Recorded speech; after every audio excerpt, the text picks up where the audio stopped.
The phone rang Tuesday morning while I was watering the African violets on my kitchen windowsill. "Mrs. Morrison, this is Jane Foster from Foster Realty. I wanted to follow up about listing your property." I set down the watering can. "I'm sorry. What?" "The listing. For your home at 428 Maple Drive." Her voice was cheerful, professional. "Your son Michael contacted me last week about discussing market value and potential buyers. I know these conversations can take time, so I wanted to check in." My hand tightened on the phone. "I didn't ask anyone to list my house." A pause. "Oh, I understood from Mr. Morrison that you'd discuss this as a family. Estate planning," he said. "Downsizing." Estate planning. Downsizing. Words that didn't belong in my kitchen on a Tuesday morning. "There must be some mistake," I said, but I knew there wasn't. I stood there after hanging up, looking at the calendar on the wall. The one with photos of the house through the seasons, spring tulips by the mailbox, summer roses Robert had planted, fall leaves covering the front lawn, 42 years of seasons, 42 years of memories, and my son wanted to sell it. The week before, Michael had shown up unannounced, needed money again, $15,000 this time. Some kind of emergency, he said, always an emergency. I'd said no. I'd never said no before, not in 43 years of being his mother. But I was 70, living on a teacher's pension, and I'd already given him so much. Too much, maybe. He'd stood in this same kitchen, my kitchen, and his face had gone cold. The Michael I knew, the boy who'd done homework at this table, who'd learned to cook pancakes on that stove, disappeared. "You're not family anymore," he'd said. Just like that. "You're not family anymore." I'd thought it was anger, hurt feelings. I thought he'd cool down, apologize like he always did. But now this real estate agent was calling. Now someone was talking about listing my house. That's when I realized my own son was trying to take my home. I walked into the living room, the 3-bedroom ranch we'd bought in 1982 for $68,000. Paid off now, worth maybe $350,000. Robert and I had raised Michael here. I'd taught him to walk in this room, holding his hands while he toddled between the couch and the coffee table. On the mantel, photo albums, our wedding, Michael as a baby, birthday parties and Christmases and graduations, all of it here, in this house. How could he? Then I remembered. 5 years ago, my financial advisor had suggested adding Michael to the title. Estate planning, he'd called it.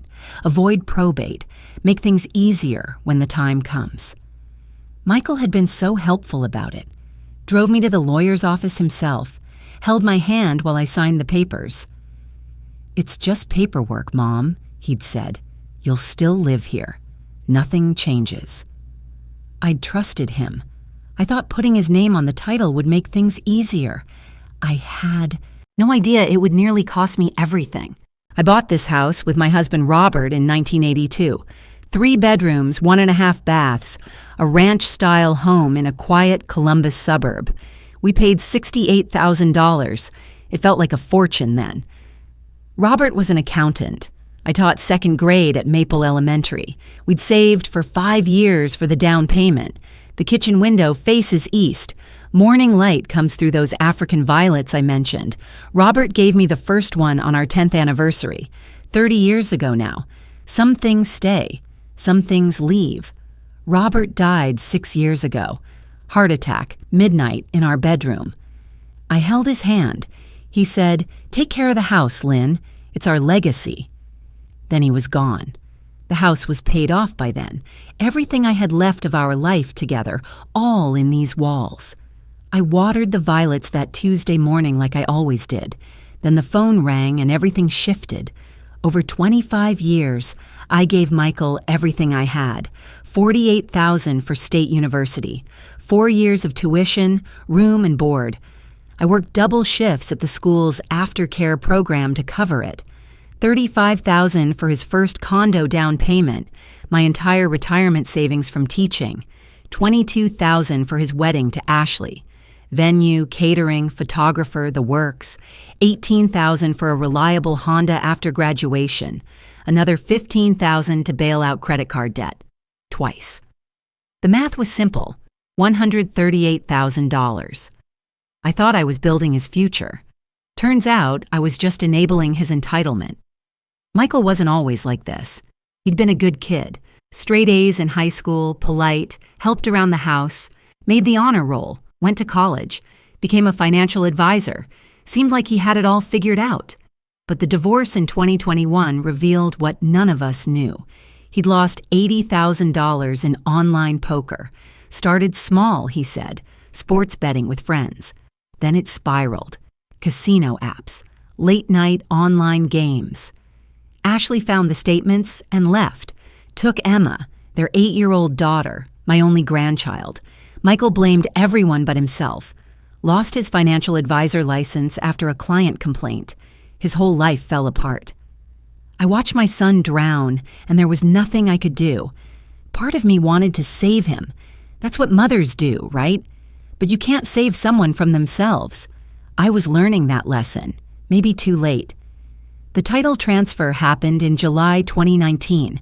My financial advisor, Tom Rodriguez, brought it up during our annual review. You should add Michael to the house title, he said. Estate planning. When the time comes, he'll inherit automatically. Avoids probate. Saves legal fees. Something felt off. I remember hesitating, pen in hand at the lawyer's office. But Michael was sitting right there, encouraging me. Mom, it's just paperwork. You'll still live here. Nothing changes. This protects you. I signed. I trusted him. He was my son. Margaret knocked on my door that afternoon with a tuna casserole. Margaret Chen, my neighbor for 15 years. Retired nurse, lived in the blue house next door. She tended her rose garden every morning like clockwork, brought casseroles when she sensed trouble. She had a way of knowing. I saw Michael's car here yesterday, she said, setting the casserole on my counter. Heard raised voices. Just a disagreement. I didn't meet her eyes. Nothing serious. Linda, I've known you 15 years. You never raise your voice. I poured us coffee. We sat at the kitchen table. Thursday nights were book club. Mystery novels, usually Christie or Sayers. Donna, Karen, Sue, and me. We'd been meeting 12 years. They didn't know about Michael yet. I couldn't find the words. Couldn't admit what was happening. He needed money, I finally said. I said no. Margaret's face changed. Good for you. First time? First time. How'd he take it? The word stuck in my throat. He said I wasn't family anymore. Margaret put down her coffee cup. The Pyrex made a dull thunk on the counter. Linda, you need to talk to a lawyer. Michael had been such a sweet kid. I kept thinking about Christmas 1995. He was 14. The house smelled like turkey and cinnamon. Robert carving at the table, Michael laughing at some joke. Mom, this house is perfect, he'd said. I never want to live anywhere else. I'd meant it as love when I said, someday it'll be yours, honey. He'd taken it as entitlement. I made tea that afternoon in my floral mug, a gift from my second grade class in 1998. The handle was chipped, but I couldn't replace it. Some things you hold on to even when they're broken, even when they hurt. I was too trusting, always had been. Couldn't say no to Michael. Raised him to be happy, not to hear no. What kind of mother fights her own son? That's what kept running through my mind. What kind of mother? That Friday night, I couldn't sleep. I went downstairs at 3 a.m. and opened the filing cabinet in the den. Found the title deed from the 2019 transfer. There it was, in black ink. Linda Morrison and Michael Morrison. Joint tenancy with right of survivorship. I'd signed away half my house and didn't even realize it until now. Friday morning, I couldn't sleep. 3 a.m. I went downstairs and made chamomile tea. That's when I saw the iPad on the kitchen counter. Michael had borrowed it 2 weeks ago. Just want to show you some photos, Mom, he'd said. Conference in Cleveland. He'd forgotten to log out. The screen lit up when I touched it. A new email notification. I shouldn't have looked. but I did. From Michael Morrison to Jake Foster, Foster Realty. Subject RE Property Assessment. Jake, my mother is elderly, showing some memory issues. I have equal ownership per the joint tenancy arrangement. She may resist initially, but I'm handling her affairs now. Can you meet Tuesday to assess market value and discuss listing timeline? The sooner the better. Michael. My hands went cold. Memory issues. Handling her affairs. The sooner the better.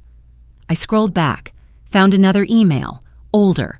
The date stamp said February, 6 months ago. To Robert Brennan, attorney at law. Subject property question. Mr. Brennan, need to discuss exit strategy from shared property. My mother is getting older and the house is becoming too much for her to maintain. What are my legal options for forcing sale if she's reluctant? We're joint tenants. Michael Morrison. I set down the iPad. The kitchen felt too small, too cold. He'd been planning this for 6 months, maybe longer. This wasn't about me saying no to $15,000. This was strategy. That morning, I drove to the county courthouse. My hands shook on the steering wheel. The clerk at the property records office was young, helpful.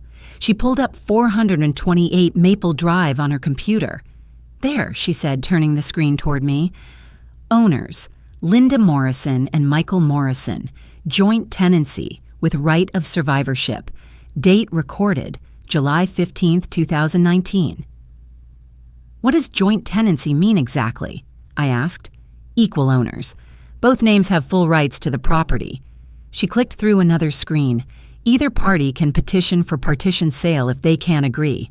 Court can force the sale even if one owner refuses. Even if one owner refuses. Can they really do that? If it goes to court and the judge orders partition, yes, ma'am, the property gets sold and proceeds split according to ownership percentage. I walked back to my car in a daze. Back home, I Googled Forced Partition Sale, Ohio.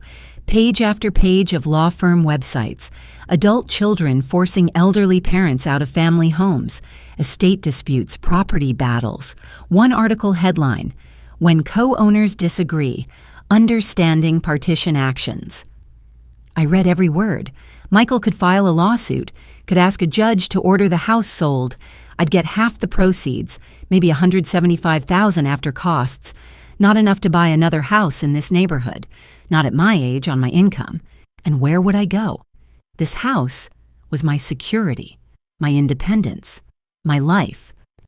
Margaret came by that afternoon. No casserole this time. Just herself. She'd seen my car come home from the courthouse. Probably saw my face, too. We sat on the front porch. Her rose garden was blooming. Deep red buds opening in the September sun. I went to the courthouse, I said, and Michael's name is on the title. Equal owner. He can force me to sell. Margaret was quiet for a long moment. Have you talked to a lawyer? Not yet. Linda. She turned to look at me. My sister went through this. Her son talked her into adding him to her house deed. For when you're gone, Ma, he said. Then he got into debt. Gambling like Michael. Forced her to sell. She died 2 years later in a nursing home she hated. I didn't know what to say. I'm not telling you this to scare you, Margaret continued. I'm telling you because you need to understand. Michael's not going to stop. He's desperate. Desperate people do desperate things. He's my son. I know, honey, but that doesn't give him the right to take your home. My phone rang that evening. Michael. I almost didn't answer. Mom? His voice sounded strained, tired. About last week, when I came by, I shouldn't have said what I said. Which part? The part where you said I wasn't family, or the part where you contacted a real estate agent behind my back? Silence. I know about the emails, Michael, the iPad. You forgot to log out. Mom, listen. You told them I have memory issues, that you're handling my affairs. My voice stayed calm, steady. That surprised me. You've been planning this since February. 6 months you've been consulting lawyers about forcing me out of my own house. It's not like that. You don't understand. I'm drowning here, Mom. The debts. I need help." "You need help? You're trying to make me homeless at 70 years old. Where exactly do you think I'm supposed to go?" "There are places. Nice places. Assisted living. You'd have people around. It's actually better for seniors." "I don't need assisted living. I need my home. The home your father and I built. The home we raised you in." "Mom, I'm not trying to hurt you. But that house is worth $350,000. Half of that is mine. Legally mine. I put my name on the title. I put your name on the title. As a gift. For estate planning when I died. Not so you could sell it out from under me while I'm still alive. Are you taking your medications? Maybe we should talk to your doctor. This paranoia isn't normal." I hung up. My hands were shaking. Michael was gaslighting me, suggesting I wasn't thinking clearly, planting seeds about my mental state. The same thing he'd written in those emails. Memory issues. Getting older. Can't maintain the house. He was building a narrative, making me sound incompetent. I called Margaret. "I need a lawyer. Do you know anyone?" "I'll text you a name," she said. "Elder law attorney. David Chen. He's good. Helped a friend of mine last year with a similar situation." "Thank you." "Linda? Don't wait. Call him Monday morning. First thing." I spent the weekend looking at my house differently. Every room felt threatened now. The living room where Michael learned to walk, the kitchen where I taught him to make pancakes, the backyard where Robert built a swing set when Michael was 5, all of it at risk. Sunday afternoon, Michael showed up unannounced, knocked on the front door. I watched through the window, didn't answer. He knocked again, tried the doorbell. Finally left, but not before taking photos of the house with his phone. The front door, the windows, the yard, documentation. For what? An appraisal? Legal filings? I stood inside looking out at my own front yard and felt like a stranger in my own home. Monday morning, I called David Chen's office at 9 a.m. sharp. I had 2 choices: do nothing and lose my home or fight my own son. I chose to fight. Margaret gave me David Chen's number Sunday evening. I called his office first thing Monday morning. Chen Law Group, Elder Law, and Estate Planning. "I need to speak with David Chen. It's about..." I hesitated. "How did you summarize this?" "My son is trying to take my house." "Let me transfer you." David's voice was calm, measured, professional. "Mrs. Morrison, tell me what's happening." I did. The whole story. The title deed, the emails, the phone call with Michael. David listened without interrupting. When I finished, he was quiet for a moment. "How soon can you come to my office?" "Today?" "This afternoon, 2 o'clock. Bring any documentation you have. Emails, bank statements, the original deed paperwork if you still have it." His office was in a restored Victorian on Main Street downtown. Dark wood paneling, built-in bookshelves floor to ceiling, leather chairs worn soft with age. It smelled like old paper and lemon polish. I felt safer there than I had in my own home in weeks. David Chen was younger than I expected. Mid-50s maybe. Reading glasses on a chain around his neck. Precise handwriting. The kind of man who took meticulous notes in a legal pad instead of typing on a laptop. He gestured to the chair across from his desk. "Mrs. Morrison, let's start with the property records.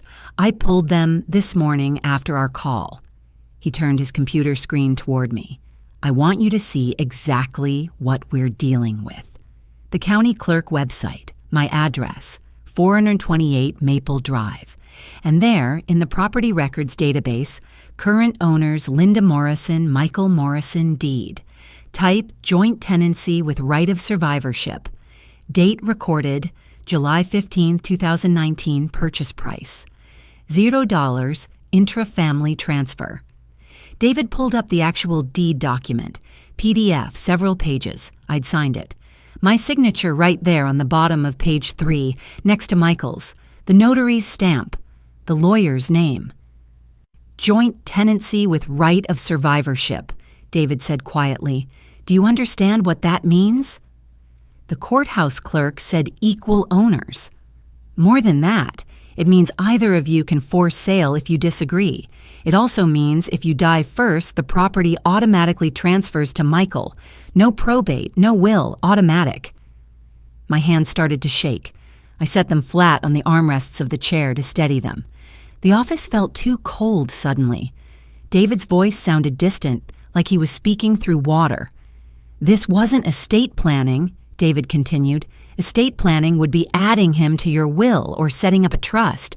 This was a transfer of ownership. You gave him half your house. I sat there, looking at my name next to Michael's on that screen.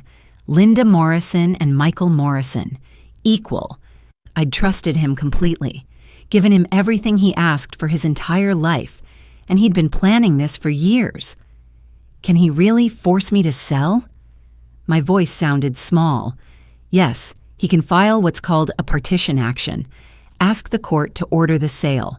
If the judge agrees, and in joint tenancy cases they usually do, the property gets sold and proceeds divided according to ownership percentage. 50-50 in your case. How much would I get? David pulled up a recent comparable sales report. Based on current market values in your neighborhood, your home would likely sell for around $350,000. After realtor fees, closing costs, you'd net maybe $320,000, your half $160,000. Not enough. Not enough to buy another house. Not at my age. Not on my pension. But I have options for you, David said. We can fight this. But having proof wasn't enough. I needed a strategy. Show me the emails, David said. I pulled them up on my phone. The one to the real estate agent. The one to the lawyer from February. David read them twice, made notes. This is good for us, very good. He's claiming you have memory issues, diminished capacity. But you clearly don't. You found these emails. You went to the courthouse. You're sitting here having a lucid conversation with me about complex legal matters. He called me paranoid. Classic gaslighting. He's trying to make you doubt yourself. David leaned forward. Linda, I need to be clear with you. If Michael files for partition, we can fight it. But it's expensive. It's stressful. And there's no guarantee we'd win. What's the alternative? We file first. Sever the joint tenancy unilaterally. Put you on record as objecting to any sale. Force him to take the next step. If he wants to push this to court, let him be the aggressor. I thought about that. You mean go on offense instead of defense? Exactly. The emails showed his intent. Now I needed to prove his motive. There's something else, David said. Your son's financial situation. If we're going to fight this, we need to know what we're up against. What's driving him? Gambling debts. His ex-wife told me, Ashley. That's why she divorced him. Do you know how much? She said $80,000, but that was 3 years ago. David made a note. We'll need to subpoena his financial records, bank statements, credit cards, court judgments. If he's in debt, that's his motive. The court needs to see this isn't about helping you. It's about helping himself. He made some calls while I waited. First to a private investigator, then to a process server, professional, efficient. Within an hour, we had a plan. 2 weeks later, David called me back to his office. He had a folder now, 3 inches thick. Bank statements, credit reports, court records. Sit down, Linda. This is worse than we thought. The numbers were staggering. Online poker losses, $68,000 casino credit lines, $42,000 in collections, sports betting apps, $17,000 credit cards, $35,000 all maxed, IRS liens, $22,000 back taxes, pending lawsuit, Rivers Casino, $80,000 claim, total debt, over $200,000. Your house is worth $350,000, David said. Michael's half would be about $175,000, almost exactly what he needs to pay off the gambling debts and the casino lawsuit. The math was simple. Michael wasn't trying to help me. He was trying to save himself, and I was his solution. The debts were worse than I thought, and I was his solution. We need witnesses. David said during our third meeting. People who can testify about your mental state, your competence, your ability to manage your own affairs. Margaret, my neighbor, she's been watching this whole thing unfold. Good. Who else? My book club. Karen, Donna, Sue. They've known me for years. David took down their names. I'll have my paralegal reach out, get written statements. If this goes to court, we need people who can say under oath that you're sharp, independent, capable. My friends believed me. But would a judge? Margaret came through first. A notarized statement, 2 pages, single-spaced. She described hearing Michael yell, "You're not family anymore," through the open windows, seeing him measure rooms with a tape measure when I wasn't home, the real estate agent's car in my driveway, her professional assessment as a retired nurse that I showed no signs of cognitive decline. The book club sent letters. Karen wrote about how I edited her resume last month, caught errors she'd missed. Donna described our weekly meetings. I always remembered plot details from books we'd read months ago, better than women half my age. Sue noted that I'd organized our library fundraiser in June, managed 300 attendees, every detail perfect. Then the professional witnesses came through. Jane Foster, the real estate agent, provided a written statement. Michael had contacted her claiming power of attorney over my affairs. He'd scheduled a home appraisal without my knowledge or consent. She'd since learned he had no legal authority to list the property. Tom Rodriguez, my financial advisor, submitted an affidavit. He admitted Michael had pressured him to recommend the title transfer in 2019. Mr. Morrison was insistent, he wrote. I regret advising Mrs. Morrison to add him to the deed. I should have questioned his motives. I had a folder now, 3 inches thick. Bank statements, emails, property records, witness statements. My life reduced to paper. But paper was proof. Paper was protection. David spread it all across his conference table during our final meeting before filing. This is a strong case, Linda. The emails show premeditation. The financial records show motive. The witness statements destroy any claim that you're incompetent. And the professional testimony shows Michael misrepresented himself to multiple parties. So we file to sever the joint tenancy? We file tomorrow. It puts him on notice that you're not going down without a fight, and if he wants to force a sale, he'll have to take you to court, where all of this evidence comes in. I looked at the documents spread across the table. Evidence of my son's betrayal. Proof of his desperation, documentation of his lies. Every piece fit together. Now came the hard part, facing him. David called Thursday afternoon. I was watering the roses in the backyard, Robert's roses, the ones he'd planted the year before he died. My hands were covered in dirt. Linda, I've reviewed everything. You have 3 options. I wiped my hands on my jeans and sat down on the back steps. Tell me. Option 1, negotiate a buyout. Offer Michael a settlement to sign over his share. Maybe $50,000 or $60,000. Get him off the title peacefully. That's my retirement savings. I know. Option 2, file a partition action yourself. Beat him to the punch. Force the court to decide. But that's expensive, and there's no guarantee you'd win. And option 3? Pursue unilateral severance of the joint tenancy. It's aggressive, but it's your right under Ohio law. You file a deed that converts the joint tenancy into a tenancy in common. He stays on the title, but he loses the automatic right of survivorship, and it sends a message that you're not going down without a fight. I sat there on the back steps looking at Robert's roses, red blooms opening in the late afternoon sun. He'd planted them because I loved red roses. To match your spirit, Lynn, he'd said. What happens if I do nothing? I asked David. Michael files first, controls the narrative. You're on defense from the start. I thought about that, about being on defense, about letting Michael drive this. I'm not paying him a dime, I said. That's my emergency fund, my security. He doesn't get to gamble it away. Then option 3. We file to sever the tenancy, remove his survivorship rights. If he wants to force a sale after that, he'll have to take you to court. And when he does, we hit him with everything we've got." After I hung up, I walked through my house. Really walked through it, room by room, like I was seeing it for the first time. The living room first.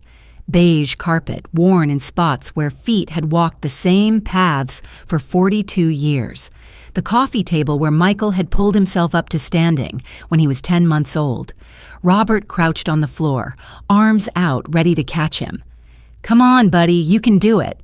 And Michael took those first wobbly steps, giggling. Now Michael wanted to auction that coffee table, sell it to strangers, put a price tag on memories. The kitchen. I'd taught him to make pancakes here. He was 12. Sunday morning, flour everywhere, batter on the counter, in his hair. Robert reading the paper at the table, pretending not to watch. Michael so proud when he flipped the first one without breaking it. "Mom, I did it. Did you see?" Now this kitchen was a line item on an appraisal report. Square footage, updated appliances, market value. I remembered Christmas 1995. Michael was 14. The kitchen had smelled like turkey and cinnamon. Robert carving at the table. Michael laughing at some joke I can't remember now. The house had been full of warmth, life, family.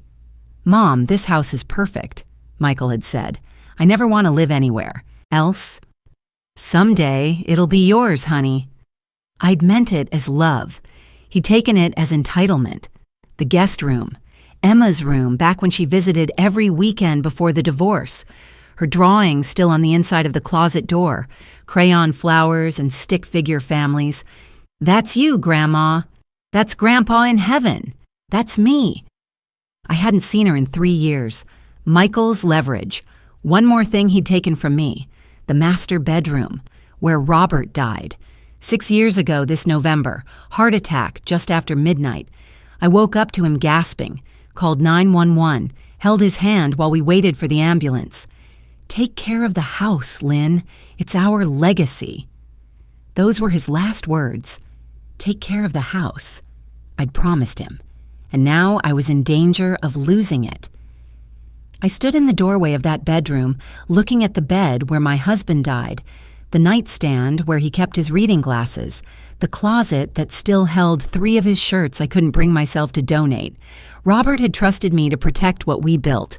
I went to the den, opened the filing cabinet, pulled out the title deed from 2019, unfolded it, looked at the signatures. Robert's name, crossed out in 2018 when he passed. Surviving spouse takes full ownership. Michael's name, added in 2019. Joint tenant with right of survivorship. My name, Linda Morrison. Still there, still an owner. I touched each name. Robert, Michael, Linda. 2 ghosts and a survivor. "I'm not letting you destroy this, Michael," I said to the empty house. For weeks I'd been asking myself the wrong question. How could he do this? How could my own son try to take my home? Wrong question. The right question was, how do I stop him? I called David back. "File the severance," I said. "Option 3, and then we prepare for war." "Are you sure?" I've never been more sure of anything. The next morning, I drove to David's office, signed the papers to sever the joint tenancy, the deed conversion, the notice to Michael, all of it. I sat there at his conference table, pen in hand, signing my name over and over. 43 years in this house, 43 years of making it a home, of building a life, of raising a son who now wanted to take it all away. And I finally understood. Protecting the house meant protecting myself, my independence, my right to age with dignity in my own home, even from my own son. The war for my home was about to begin, and I wasn't backing down. David filed the paperwork on a Friday. By the following Tuesday, Michael's response arrived. Not a phone call, not an apology, a legal filing. David called me into his office. "Michael hired a lawyer, Robert Brennan. He's aggressive." "What does the filing say?" David slid the document across his desk. I read the header. Objection to severance of joint tenancy and petition for determination of competency. "They're claiming you're incompetent," David said quietly. diminished mental capacity, unable to manage your own financial affairs. They're requesting a court-appointed guardian. The words swam on the page: guardian, incompetent, diminished capacity. If they win that, I said slowly, what happens? A guardian would be appointed. Likely Michael, since he's your only child. He'd have legal authority over your finances, your medical decisions, your living situation, including the house. Everything. Michael would control everything. They've filed an emergency motion, David continued, requesting immediate competency evaluation. The judge granted it. You have a hearing in 3 weeks. 3 weeks. I worked in the garden that week. Robert's roses needed pruning before winter, deadheading the spent blooms, my hands in the soil, grounding. The physical work kept me from thinking too much about the hearing, about what Michael was trying to do. 2 weeks after the filing, Michael's lawyer called David with an offer. David put him on speakerphone in his office so I could hear. Mrs. Morrison keeps the house, Brennan said. His voice was smooth, practiced. Michael signs over his share of the title. Clean break. In exchange, Mrs. Morrison pays Michael $100,000 as settlement. David muted the call. Linda, you don't owe him anything. He contributed nothing when he was added to the title. 0 consideration. This is extortion. But it ends the fight. It rewards his behavior. And that's your retirement savings, your emergency fund. What happens when you need medical care? Home repairs? You're 69. You might need that money for the next 20 years. I thought about it. $100,000. Gone. Michael would gamble it away in 6 months, maybe less, and I'd be left with half of what I'd saved over 35 years of teaching. Tell him no, I said. David unmuted. Mr. Brennan, Mrs. Morrison declines your offer. She's making a mistake. We'll see her in court. The line went dead. That afternoon, Michael texted me, You'll regret this. I'm not backing down. See you in court, old woman, not mom, not mother, old woman. I worked in the garden until dark that evening, pulled weeds I couldn't see anymore just to have something to do with my hands. While cleaning out the den the next day, I found an old Mother's Day card, tucked in a photo album. Michael's handwriting, careful and round. He must have been 10. Dear Mom, you are the best mom ever. Thank you for always being there. Love, Michael. I put it back in the drawer. The Adult Protective Services investigator showed up on a Wednesday morning. No warning, just a knock on the door. Mrs. Morrison, I'm Karen Webb with APS. We received a report of concern. May I come in? Michael had filed a report. Elderly mother at risk, making irrational decisions, needs intervention. Karen was kind but thorough.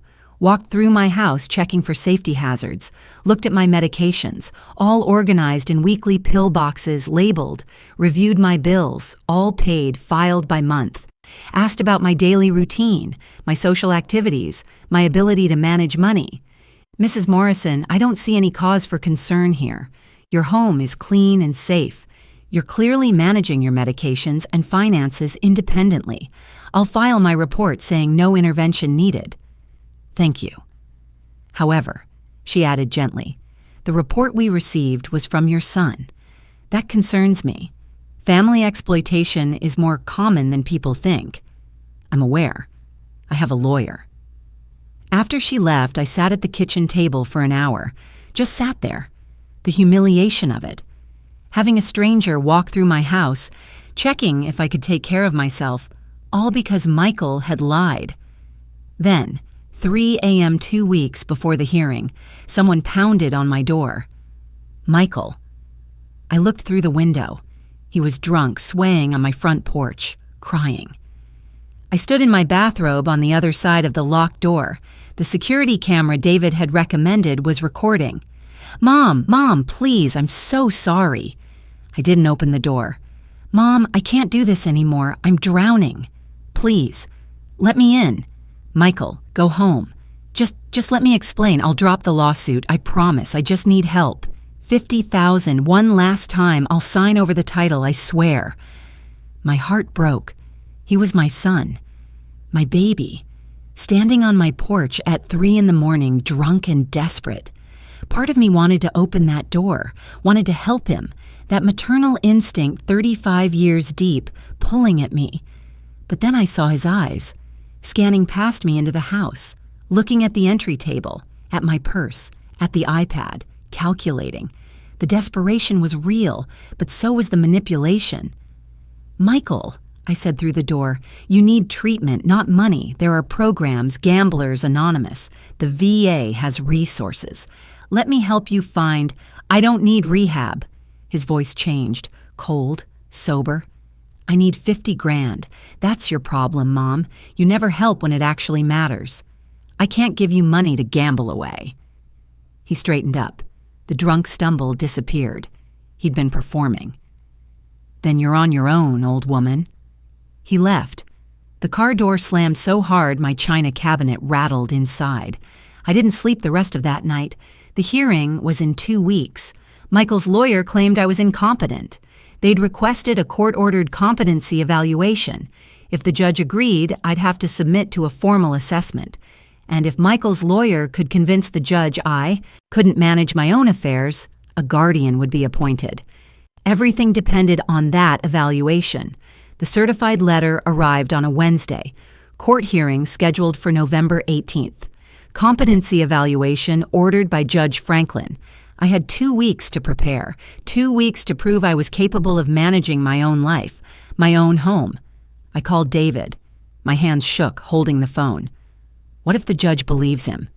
He won't. We've got too much evidence. But Linda, we need to be prepared. I want you to see Dr. Patricia Wells. She does cognitive evaluations for the court. Let's get ahead of this. Have your own evaluation done before the hearing. Karen organized an emergency book club meeting. Thursday night. My living room. Not our regular night, but everyone came. Donna, Sue, Karen, Margaret, plus 2 others from Garden Club, Beth and Joan. "We're testifying," Karen said before I could even offer coffee. "Character witnesses, all of us." "You don't have to." "Linda, stop."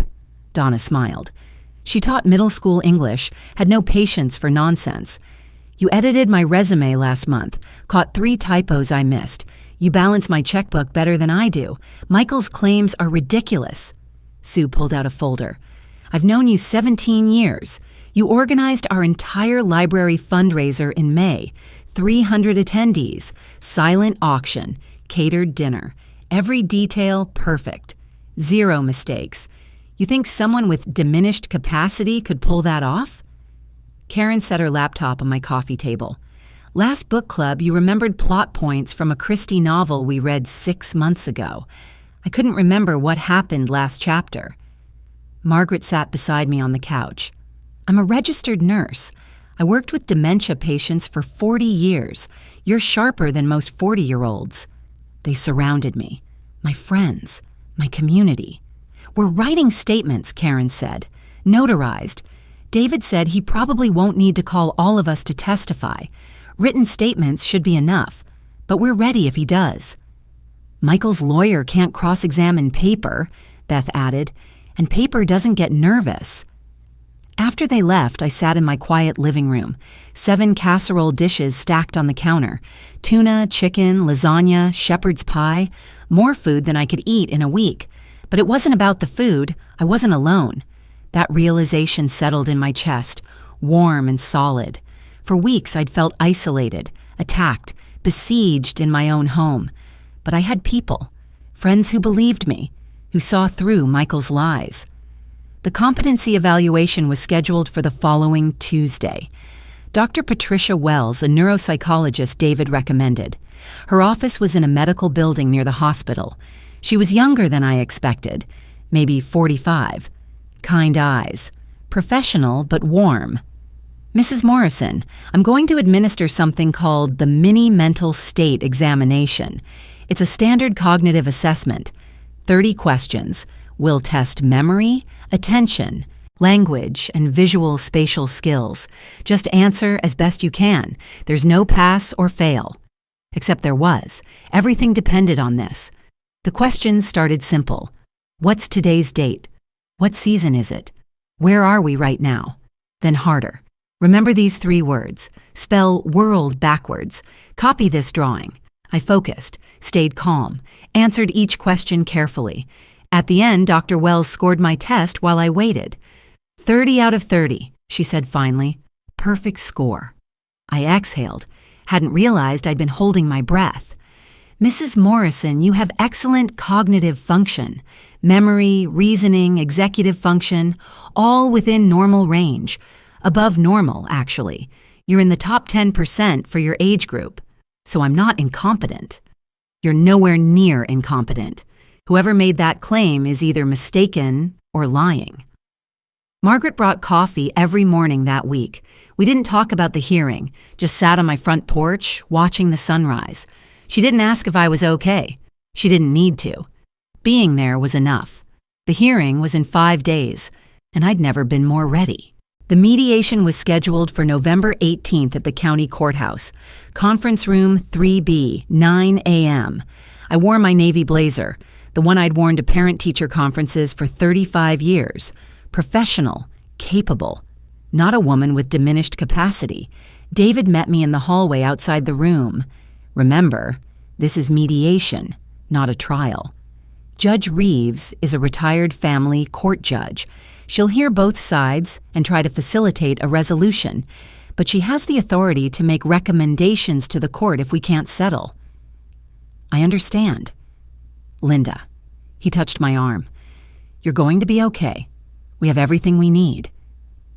The conference room had wood-paneled walls and fluorescent lights too bright. A long table, chairs on either side.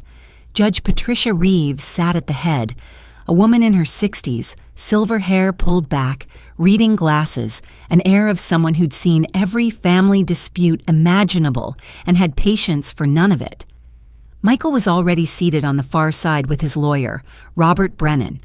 Michael wore a suit I recognized, the one he'd worn to his wedding. It hung looser on him now. He'd lost weight. Dark circles under his eyes. His hands rested on the table, and I could see them trembling slightly. He looked terrible. Good, some part of me thought. Then immediately, the guilt. He was still my son. Our eyes met across the table. He looked away first. David and I sat down. He arranged his documents on the table. Folders, printouts, the property records, everything organized with those little colored tabs he used. Let's begin, Judge Reeves said. She had a no-nonsense voice. I've reviewed the filings from both parties. Mr. Brennan, you're claiming Mrs. Morrison lacks the mental capacity to manage her affairs and that the severance of joint tenancy should be reversed. Mrs. Morrison, through Mr. Chen, you're asserting your competence and your right to sever the tenancy. Is that correct? Yes, Your Honor, both lawyers said.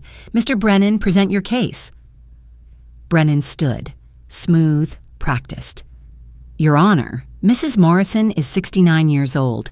5 years ago, she and her son Michael wisely engaged in estate planning by adding him to her property title. This protected both their interests. Recently, however, Mrs. Morrison has shown signs of confusion, paranoia. She's made irrational claims about Mr. Morrison, accused him of trying to steal her home. She's isolated herself from family. These are classic signs of cognitive decline. I gripped the armrest of my chair. David's hand touched mine briefly under the table. Stay calm. Mr. Morrison has only ever tried to help his mother, Brennan continued. When she began making concerning decisions, severing the joint tenancy, hiring lawyers, he became worried about her well-being. The Adult Protective Services report shows no cause for concern, Judge Reeves interrupted, looking at her notes. APS found Mrs. Morrison fully capable. The investigator noted her home was well-maintained, bills paid, medications organized, no intervention recommended. Brennan shifted. With respect, Your Honor, APS investigations are limited. They don't include formal cognitive testing. We believe a more thorough evaluation would reveal. Mrs. Morrison submitted to a cognitive evaluation 2 weeks ago, David said, standing. with Dr. Patricia Wells, a board-certified neuropsychologist. She scored 30 out of 30 on the mini mental state examination. Perfect score. Dr. Wells is present today and available to testify. Judge Reeves looked at Brennan. Were you aware of this evaluation? We were not provided. I sent it to your office last week, David said. Certified mail. You should have received it Monday. Brennan glanced at Michael. Michael shook his head slightly. Mr. Chen, Judge Reeves said, present your case. David opened the first folder. Your Honor, this isn't about estate planning. It's about financial exploitation. I'd like to present evidence that Mr. Morrison added himself to his mother's title with the specific intent to force a sale and collect his share of the proceeds. He slid documents across the table to the judge, copies to Brennan. Email from Mr. Morrison to a real estate agent dated September 22nd of this year. My mother is elderly, showing memory issues. I have equal ownership. Can you assess market value? Email from Mr. Morrison to an attorney dated February 3rd, 6 months before he had any conflict with his mother. Need to discuss exit strategy from shared property. What are my legal options for forcing sale if she's reluctant? Judge Reeves read the emails. Her expression didn't change, but I saw her jaw tighten. Mr. Morrison was planning this for at least 6 months, David continued, before any alleged signs of his mother's confusion, before any disagreement. He was methodically building a case to force the sale of her home. David opened another folder, financial records. Mr. Morrison has gambling debts totaling $127,000, casino credit lines and collections, online poker losses, sports betting debts. He's currently being sued by Rivers Casino for $80,000. Mrs. Morrison's home is appraised at $350,000. Mr. Morrison's share would be approximately $175,000, exactly enough to cover his gambling debts and the casino lawsuit. He laid out the bank statements, the credit reports, the lawsuit filing, document after document. The motive is clear, Your Honor. Mr. Morrison needs money. His mother's house is the solution. When she refused to give him cash, he began fabricating claims of incompetence to justify forcing the sale. Brennan was flipping through the financial records, his face reddening. Michael stared at the table. I have witnesses, David said. Mrs. Margaret Chen has known Mrs. Morrison for 15 years. She's willing to testify about Mrs. Morrison's competence and about statements Mr. Morrison made that demonstrate his intent. Judge Reeves nodded. Let's hear from Mrs. Chen. Margaret came in from the hallway where she'd been waiting. She looked directly at me, nodded once, then sat in the witness chair. Mrs. Chen, please state your relationship to Mrs. Morrison. I'm her neighbor. We live next door to each other, have for 15 years. And you're a retired registered nurse? Yes, Your Honor. I worked ICU at Riverside Hospital for 40 years, retired in 2018. Tell me about your observations of Mrs. Morrison. Margaret folded her hands. Linda is one of the sharpest people I know. She manages her house, her finances, her medical care, all independently. She volunteers at the senior center, runs our neighborhood book club, organized our community garage sale last spring. Have you noticed any signs of cognitive decline? None whatsoever. Her memory is excellent. Better than mine, honestly, and I'm 2 years older. Mrs. Chen, were you present during any interactions between Mrs. Morrison and her son? I heard them arguing last July. My kitchen window was open. Michael was shouting. I heard him say, "You're not family anymore." Linda was crying. Did you see Mr. Morrison at Mrs. Morrison's property on any other occasions? Yes. In August, I saw him there when Linda wasn't home.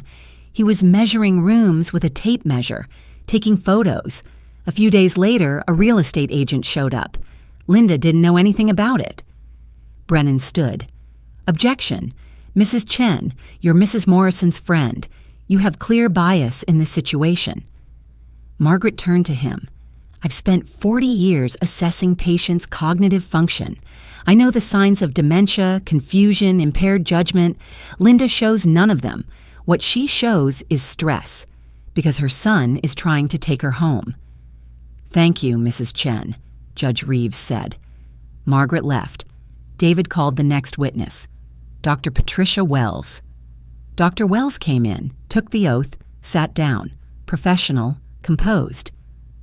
"Dr. Wells, you evaluated Mrs. Morrison 2 weeks ago." "Yes, I administered the mini mental state examination. It's a standardized cognitive assessment used worldwide to evaluate mental function." "What was Mrs. Morrison's score?" 30 out of 30. Perfect score. Dr. Wells pushed a document across to Judge Reeves. "For reference, Your Honor, scores below 24 indicate possible cognitive impairment. Mrs. Morrison's score places her in the top 10% for her age group. Her memory, reasoning, language skills, and executive function are all excellent. Above average, actually." Brennan stood. "Doctor, isn't it true that one test doesn't provide a complete picture? I've conducted these evaluations for 23 years, over 5,000 patients. I'm quite confident in my assessment. Mrs. Morrison has no signs of dementia, no cognitive impairment, no diminished capacity. She's fully capable of managing her own affairs." "Thank you, Doctor." "Wells," Judge Reeves said. David submitted the written statements next. "Your Honor, I have affidavits from 3 additional witnesses, Mrs. Morrison's book club friends. Each attest to her mental sharpness, her organizational skills, her memory. I also have a statement from Jane Foster, the real estate agent Mr. Morrison contacted. She confirms he claimed to have power of attorney over his mother's affairs, which he does not. And a statement from Thomas Rodriguez, Mrs. Morrison's financial advisor, who admits Mr. Morrison pressured him to recommend the title transfer in 2019. Mr. Rodriguez now regrets that advice." Judge Reeves read through the statements. The silence in the room stretched. Finally, she looked at Michael. "Mr. Morrison, I have a question for you." Michael straightened in his chair. "Yes, Your Honor." "Did you contribute financially to this property when you were added to the title?" Michael glanced at Brennan. Brennan nodded slightly. "No, Your Honor, but my mother offered—" "I didn't ask what she offered. I asked what you contributed. The answer is nothing, correct?" "Correct. So your mother added you to the title as a gift, for estate planning purposes. Is that accurate?" "Yes. And you repaid this gift by contacting real estate agents behind her back, by consulting lawyers about forcing her out of her own home, by filing false reports with Adult Protective Services." Michael's face went red. "I was trying to help." "Help yourself," Judge Reeves said. "I've seen the financial records, Mr. Morrison. I've read the emails. This isn't about your mother's well-being. This is about your gambling debts."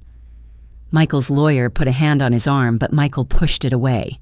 "You don't understand," Michael said. His voice cracked. "I'm drowning. The debts. The casino's going to sue me. I could lose everything. I just need help." He looked at me, really looked at me for the first time all morning. "Mom, please, I'm so sorry. I never wanted to hurt you. I'm desperate." And there it was, my son, broken, crying across a conference table in a courthouse. Part of me wanted to go to him, to fix this, to save him the way I'd always saved him. But I couldn't, not this time. I leaned forward. "Michael, I would have helped you," I said quietly. "I always helped you, for 43 years. But you said I wasn't family. You tried to steal my home. You didn't ask for help. You tried to take everything from me. I'm your son. And this is my home, the home your father and I built. You don't get to destroy that because you made mistakes, because you gambled away your life and now need me to pay for it." Michael slumped in his chair. Brennan whispered something to him, but Michael shook his head. Judge Reeves set down her papers. "I've heard enough. This is clear to me. Mrs. Morrison is competent, more than competent. The evidence shows Mr. Morrison planned to exploit his access to the property title for his own financial gain. The severance of the joint tenancy stands." She looked at Michael. "Mr. Morrison, you have 2 options. 1, Sign a quitclaim deed today, voluntarily removing yourself from the property title. 2. Mrs. Morrison files a partition action in court. Based on everything I've seen, you will lose, and you'll be responsible for her legal fees, which I imagine are substantial by now. Brennan leaned over, whispered urgently to Michael. Michael sat there for a long moment, looking at the documents on the table, at Judge Reeves, at me. I'll sign, he said finally. David pulled out the quitclaim deed, already prepared. He slid it across the table with a pen. Michael picked up the pen. His hand was shaking. He signed. Date. Witnessed by Judge Reeves and both lawyers. Just like that, it was over. Michael stood, didn't look at me, walked out of the room with Brennan following. I sat there looking at the signed deed on the table. My name, Michael's signature. The house was mine again. Only mine. Judge Reeves stood. Mrs. Morrison, I'm sorry you had to go through this. No parent should face this situation, but you did the right thing protecting yourself. Thank you, Your Honor. She left. David gathered the papers, organizing them back into folders. When the mediator said I'd won, I didn't feel triumphant, just tired. Relieved, yes, but mostly tired and sad. I'd saved my house and lost my son.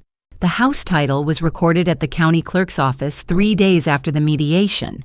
David brought me a copy. Property owner, Linda Morrison. Date recorded, November 21st, 2024. Just my name, no one else's. David had filed a protective order, too. Michael was barred from the property. Couldn't come within 500 feet without violating a court order. My address was flagged in the system. If he showed up, if he called 911 from my house, the police would know there was a no-contact order. Update your will, David said. Make sure Michael's explicitly excluded. Otherwise, Ohio inheritance laws could still give him a claim when you pass. I met with an estate planner the following week, drew up a new will. Michael, specifically excluded, with language preventing any legal challenge. The house would go into a trust for Emma when I died. Everything documented, witnessed, notarized, filed. My retirement savings were intact, $180,000. The number I'd been terrified of losing, still there. Michael's lawyer had sent an invoice for his legal fees, $8,500. Judge Reeves had ordered Michael to pay my costs. I'd never see that money. Michael had nothing left. But it was symbolic. The court had said he was wrong. I was right. Michael disappeared after the mediation. No contact, no calls. 3 months later, Carol told me he'd entered treatment, court-ordered as part of the casino lawsuit settlement, Gamblers Anonymous meetings, intensive outpatient program at a behavioral health center. He'd lost his financial advisor license officially. The state board had revoked it after reviewing the mediation transcripts. Working retail now, Carol said. Stocking shelves at Target. Night shift. Studio apartment in a neighborhood I wouldn't drive through alone. Bankruptcy filed. The casino lawsuit settled for pennies on the dollar. His credit destroyed for years. I heard all this secondhand. He never called me. Never wrote. Part of me wanted to reach out. The mother in me. That instinct, 43 years deep, to fix things. To help him, but David's words echoed in my head. He's an adult, Linda. He made choices. You can't save him from consequences. I hoped he'd get better. I did. I hoped the treatment worked, hoped he'd beat the gambling, but I couldn't let him back in. Not yet, maybe not ever. Some bridges, once burned, stay burned. Ashley called in December, Michael's ex-wife. Linda, Emma asks about you every week. Can we set up visits? I'll supervise. Keep it separate from Michael's situation. That Saturday, we met at Patterson Park, the one with the duck pond. Emma was 8 now, but looked older, taller. Her hair in a ponytail, wearing a purple coat I didn't recognize. She was shy at first, stood behind Ashley, peeking out. Hi, sweetheart. Hi, Grandma Linda. We fed the ducks. She talked about 3rd grade, about her teacher, Mrs. Patterson, about her best friend, Zoe. Normal kid stuff. The sound of her voice, the way she laughed, it was like medicine. "Daddy said you were mad at him," she said while we were throwing breadcrumbs. My heart hurt. "I love your daddy, Emma. I always will. But sometimes grown-ups make big mistakes, and when they do, other grown-ups have to protect themselves." "Are you mad at me?" I knelt down beside her. "Never, baby. Never. This isn't about you. You didn't do anything wrong." She hugged me. 8 years old, already carrying worry that wasn't hers to carry. Now she visits every other Saturday. Ashley stays, supervises, makes sure boundaries are clear. But we're rebuilding, slowly. Emma's room at my house is ready. Her old drawing still on the inside of the closet door. New toys waiting.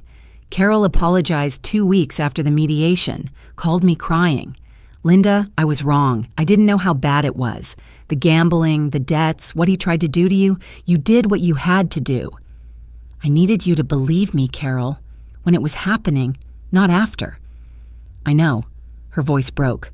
"I'm sorry. I thought I was keeping family together, keeping the peace. But I was just enabling him, just like you'd been doing for years." We meet for coffee now, first Thursday of every month, at the cafe downtown, the one with the good cinnamon rolls. The relationship is healing, but there's a scar. She sided with Michael when I needed her most. That doesn't just disappear. Some hurts take time. But she's trying. Acknowledges what she did wrong. That counts for something. Margaret still brings casseroles. Not as often now, maybe once every couple weeks. But every morning at 6:30, she's on her porch with coffee. I'm on mine with tea. We watch the sunrise together. She doesn't ask how I'm doing anymore. Just sits. Sometimes we talk about her roses, about the book club pick for the month, about nothing important. That silence, that presence. It's everything. "You did the right thing," she told me one morning in January. "Not many people have the guts to do what you did." I didn't have a choice. You always have a choice. You chose yourself, your independence, your home. That's not selfish. That's survival. I thought about her sister, the one who lost her house to her own son, who died 2 years later in a nursing home she hated. "Thank you," I said, "for pushing me, for believing me." That's what neighbors are for. David Chen closed my case in January. Final meeting at his office. All the documents organized in a banker's box. Evidence, filings, the mediation transcript, the final deed. "Linda, in 20 years of practicing elder law, I've seen too many people lose. They give up. They give in. They let family take advantage because it's easier than fighting." He leaned back in his chair. "You fought, and you won." He told me something then, about his own mother, how his brother had taken advantage of her, added himself to her bank accounts, drained her savings before anyone realized. She died with nothing. David couldn't help her. He'd been in law school, didn't know the signs until it was too late. "That's why I do this work," he said. He gave me his personal cell phone number, wrote it on the back of his business card. "If Michael ever comes back, if he tries anything, you call me, day or night. I mean it." He refused to bill me for the final consultation. "This one's on me, Linda. You've paid enough." 3 weeks after the mediation, I met with an estate planner. Not the one who'd advised me to add Michael to the title. I'd fired Tom Rodriguez, found someone new, Sarah Chen, David's sister-in-law as it turned out. Irrevocable trust established. When I die, the house goes to Emma, held in trust until she's 25. David would be the trustee. Michael couldn't contest it, couldn't access it, couldn't touch it. I started a trust fund too, the Emma Trust. Put $50,000 in to start. Set up automatic monthly contributions from my pension, $200 a month. By the time Emma was 18, there'd be enough for college, maybe a car, a start in life. Life insurance policy, $150,000. Emma the beneficiary. Medical directives updated. Margaret named as healthcare proxy, not Michael. If something happened to me, if I couldn't make my own decisions, Margaret would make them. Someone I trusted. Power of attorney. David. Professional, trustworthy, no family complications.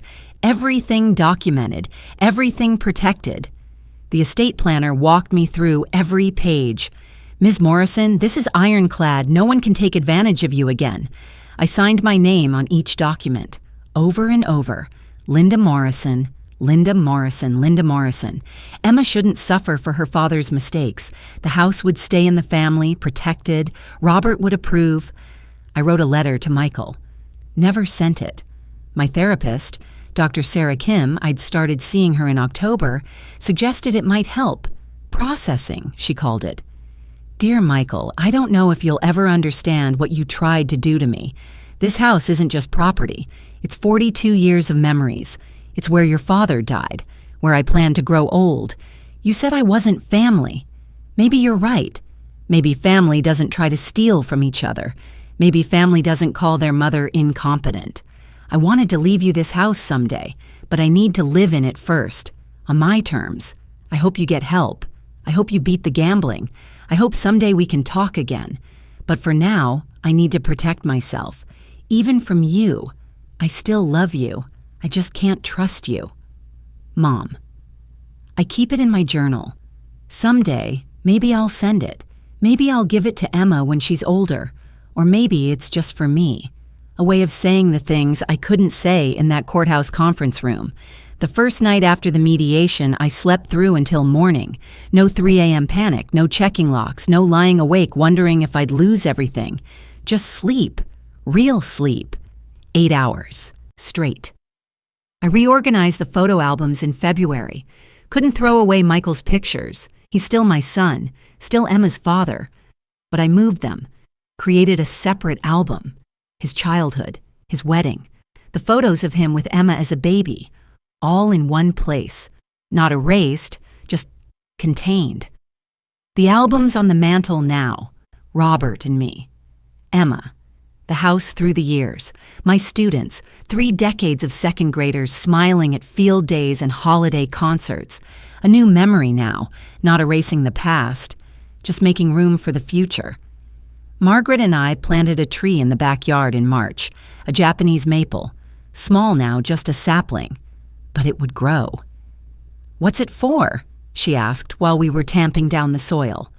Robert, I said, a memorial. He built this house with me, protected it when he was alive. I'm protecting it now. We stood there in the March mud, looking at that small tree with its red leaves just beginning to unfold.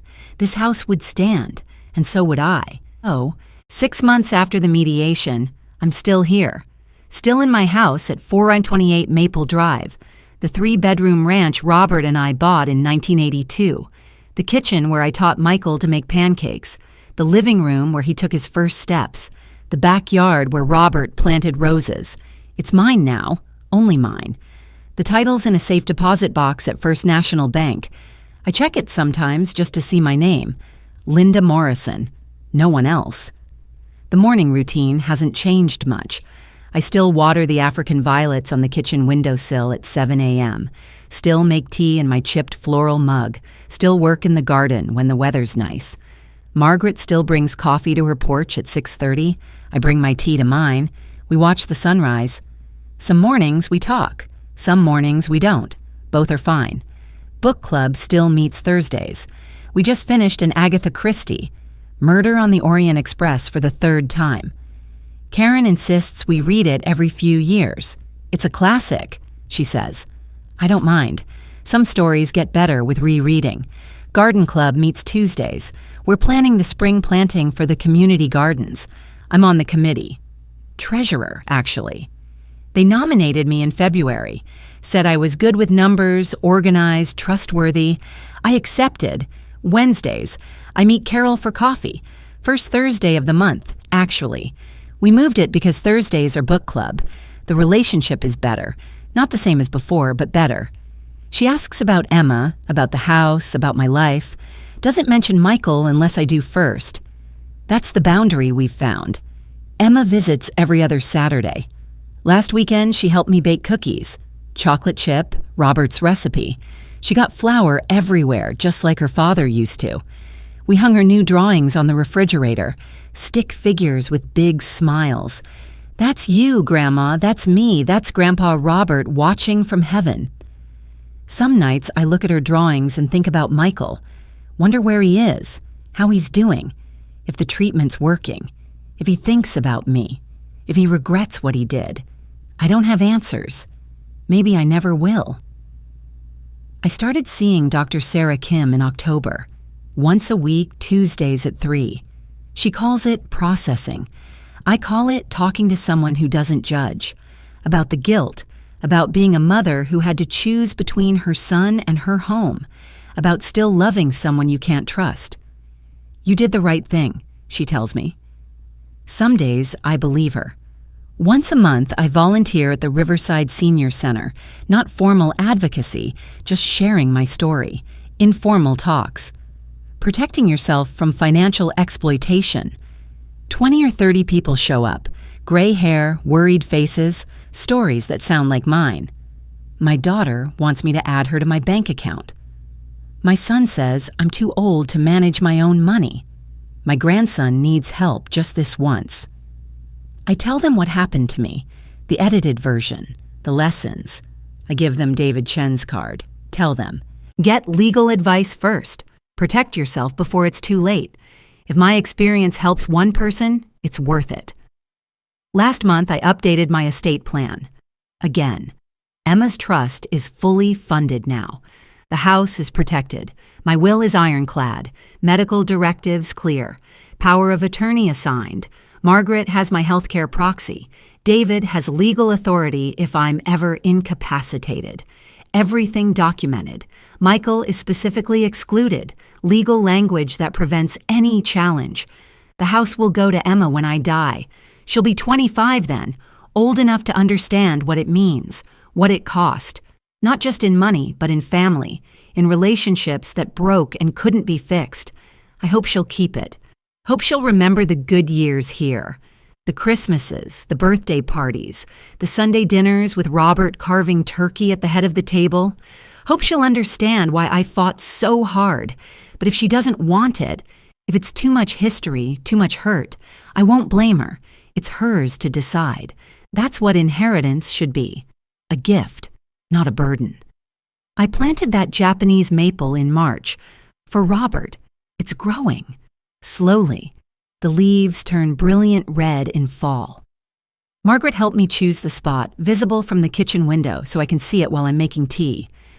"Robert would approve," she said while we were planting. I think he would. People ask me sometimes, "Do you regret it? Fighting your own son?" The answer is complicated. I regret that it came to this. I regret that Michael made choices that forced me to choose between him and my home. I regret that I'll probably never see him again, that Emma grew up without her father around, that family holidays are quieter now, emptier. But I don't regret protecting myself. I learned something these past 6 months. Love doesn't mean letting someone destroy you. Family doesn't give anyone the right to take what's yours. And sometimes, the hardest thing you'll ever do is set boundaries with the people you love most. I'm 69 years old. I live alone in the house my husband and I bought 42 years ago. I work in my garden. I see my granddaughter every other Saturday. I have coffee with my sister once a month. I volunteer at the senior center. I balance the garden club's budget. My son tried to take my home, and I said no. Some nights I still look at Michael's childhood photos. The boy who said, "I love you, Mom," every night before bed. The teenager who helped Robert paint the fence. The young man who walked me down the aisle at his wedding when my own father couldn't be there. I wonder where that boy went. Maybe he's still in there, under the addiction and the desperation and the mistakes. Maybe not, but I can't wait around to find out. This is my life now. My house, my independence, my terms. What would you have done in my situation? Would you have fought, or would you have let it go to keep the peace? I'd genuinely like to know, if you know someone dealing with elder financial exploitation, a parent, a grandparent, a neighbor, share this story. Maybe it will help them find the courage to protect themselves. Because here's what I learned. You're allowed to protect yourself, even from family, especially from family sometimes. Your home isn't just property, it's your security, your independence, your right to age with dignity on your own terms. Don't let anyone take that from you. That's my story, and I'm still standing.